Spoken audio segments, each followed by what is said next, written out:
Hi everybody and welcome to SA Rugby Magazine, and we're chatting about the Lions upcoming Lions tour, Mark. Should be a special occasion. Let's focus on Martin Johnson, a beast of a man, great captain, great rugby player, and that coming from a Welshman. You know, we don't heap praise on English rugby players very often. Talking about Welsh and Martin Johnson, I see the one quote he always made was when they were beating Wales fairly regularly. He said, "I appreciate it because I grew up in the 70s when we never won a game against Wales." So he has the highest regard for Welsh rugby and the history of it as well. But fantastic player. He makes my World 15, the International World 15, and he captains them. Not mine. The best lock that England's produced, certainly the best that the British and Irish Lions have produced. I always like a wingman when I go out. He's not the best wingman though. No, I don't think he'd be a wingman, eh? solid citizen. You know, the nice thing about him is that he did also play for New Zealand under 21s. He spent a year in New Zealand doing yes, I remember like a post-schooling thing, and ended up playing for them, and that's something on the CV that not too many people know about. No, But he's often spoken about how wonderful it was to win the 2003 World Cup. But if you asked him the 2003 World Cup or beating South Africa in South Africa, 97, he takes that one as the biggest occasion and the biggest kind of celebration of what could have been achieved in his career. I saw this week he's also spoken quite openly about what he feels is needed for the 2021 Lions to be successful in this country when it comes to leadership. He identified Alan Wynne-Jones, Etoja, and then obviously Owen Farrell is in the mix as a potential captain. But his leaning was more towards Alan Wynne-Jones, and he said disregard his age. This year has also helped him that he hasn't actually played. He's got one big event left in him, and it's this. He will surpass Richie McCaw as the most capped player in history. He'll go past 150 test matches. He has been amazing for Wales for the last decade. And just grown in stature, and he's Gatland's man. I would be surprised if Gatland looks behind him, and he makes an Owen Farrell a vice captain kind of thing. But Martin Johnson history has shown that the South African public relates and talks to a Lions captain who's big, who's tall, who's imposing. Willie John McBride, 74. Bill Beaumont, 80. 97 it was Johnson, and 2009 it was Paul O'Connell. And he also said that the nicest thing about coming to South Africa, he says, if you're shit, they tell you you're shit when you arrive. If they don't respect you, they tell you they don't respect you. He said he felt in New Zealand and in Australia on those tours, there were a lot of mind games with the media and the public. He says, not here. But if you're good, they tell you you're good as well. And he said it's the greatest Lions tour to go on. South Africa. Also, it's the thing that we did when we were kids or teenagers was go on rugby tours. It's the only full-on rugby tour left in the world. And also, like Australia, they go there. They're basically it's Sydney and Brisbane. New Zealand, they're going to take you from the North Island right down to the south and back to the north. It's not the most pleasurable tour to be on, and the conditions invariably are awful. And they're not an attractive race of people either. No, not at all. Eh? I spent 8 weeks in New Zealand, 99. They did once have a Miss Universe. Murray Mexted was Universe was she in?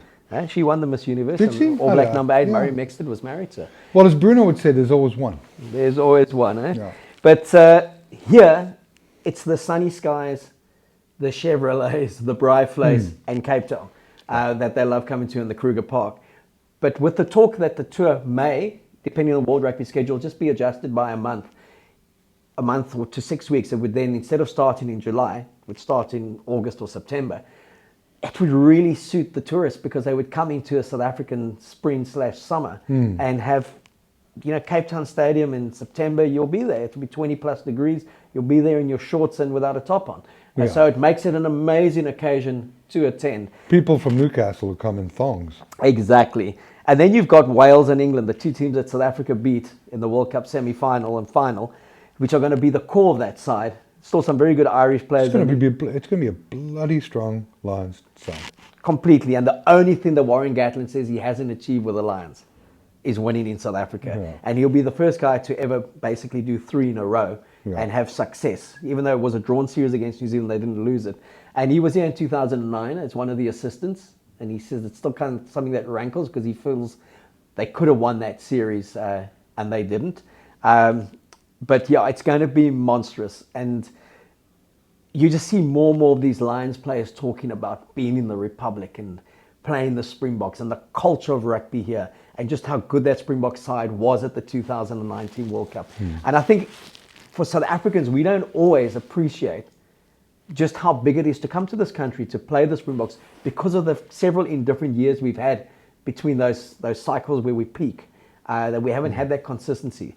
But given the squad of players available to Rassie Erasmus, given the quality of players available to Warren Gatland, I think it's going to be The best tour ever. and the most brutal 3-test series Yeah. that we've seen. And starting off at the FNB Stadium, Soccer City, 90,000, down to Cape Town, and then back to the cathedral, the spiritual home of Springbok rugby, Ellis Park, to finish that series. And you're also living out a 500 to 1 dream, because you'd have got at least 500 to 1 on the odds of a Bok victory preceding each Lions tour. I mean, it's a phenomenon. Yeah, because each time they've come Yeah. in the professional era, You've the been Boks have been in the world world champions. champions. Yeah, and you could say this is the best of 3 as well, because they won 97, we won 2009, Yeah. and now it's 2021. And it's again interesting, Peter Steph du Toit, and one of his biggest motivators to stay, because he's only staying for the next year's Super Rugby and the Lions Series, then he'll go overseas. But he felt that the Lions Series is bigger than the World Cup. He says, because if you And blow bigger- it, you don't get another chance. Yeah. It's every 12 years, you know, and Percy Montgomery made his debut against the Lions In 97. in 97, never got another chance to play against them, but then was involved as the kicking coach and skills coach. And he said just winning it as part of the management was as good as winning it as part of as a player. And he says he felt that he got a crack back at them. He was the one holding the tee next to Mornay Steyn as he kicked it from 53 meters. Yeah. At least then Monty saw one go over against the Lions. Good one. Yeah, let's chat about the tickets, because there's still some people out there that think they've got hold of tickets, and if anybody that thinks that they have, the sad thing is you haven't. You haven't, and you're potentially not going to get your money back either. Yeah. So we'll keep on reinforcing that. If you go to the SA Rugby magazine, British and Irish Lions section, Yeah. there's the official registration. You'll see it on the back there, the registration that you can go to. Register. You'll get all your information. They'll announce there when the ballot's going to be announced. The talk is it will potentially be around September. And only then will the official, because they'll know whether the tour's been put back by a month or not. Will you know when the games are, where you can then request games. So it's not to say you're going to get them either, because that's what the ballot does. It's if I request 1 ticket per test match, the other person requests 20 just for one. I may get my 1 per test match. The person doesn't get the 20 for the 1. So it's the most accepted system in the world when it comes to elite tournaments is the ballot system. And then post the ballot system, it then goes into the greater market, which they call the lottery. Yeah. But if you're buying any tickets now, they're illegal and they don't actually exist. Sully will come and get you. Something like that. Yeah. Okay. But register for it, because you could miss out. Because you've got to register to be in with a crack at the ballot. You can't then say, well, I'm going to go down to the ground and get my tickets. And you've got 3 test matches. You've got the 3 matches against the Super Rugby franchises that I expect to be sold out very quickly. Look, every Lions game on tour is an occasion. It is. Make And no then the one in mistake. Port Elizabeth, and my understanding is it's a SA-15, and it may be one that's picked from players who come from that region. So it could be a fantastic team and occasion that they put together. And then the other one is going to be played in up north, and it's really the safari test, Umbela, where all the tourists want to go to the... What's that stadium called? Mbombela? Yep. Yeah. So what did I say? I don't know. I don't know. Yeah. No. So it's going to be a fantastic 8 matches at 8 events. Well, 96, I came here to South Africa in 96, and 97 watched the Lions tour. Remember the opening game. And I remember the drinking after that, and I think it caught a lot of South Africans by surprise, the amount of travelling and the horde of travellers that come over from the British Isles, from Britain. Well, you speak to the Springboks from 97, but more so even 2009. And the players who played in the provincial games, they said they couldn't believe it. When they ran out onto their own home stadium, they thought they were back in the UK somewhere. Just that sea of red.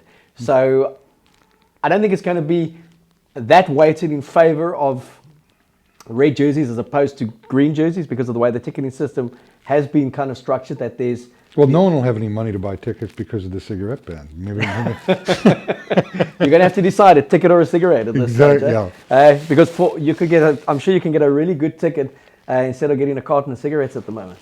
Yeah, no, geez, I think they're going, I've been told they're going for 2,800 Rand. Anyway, that's for another day. Mark, thanks very much for giving us an update on that, and I'll chat to you next week. Pleasure, thanks. Thanks, guys.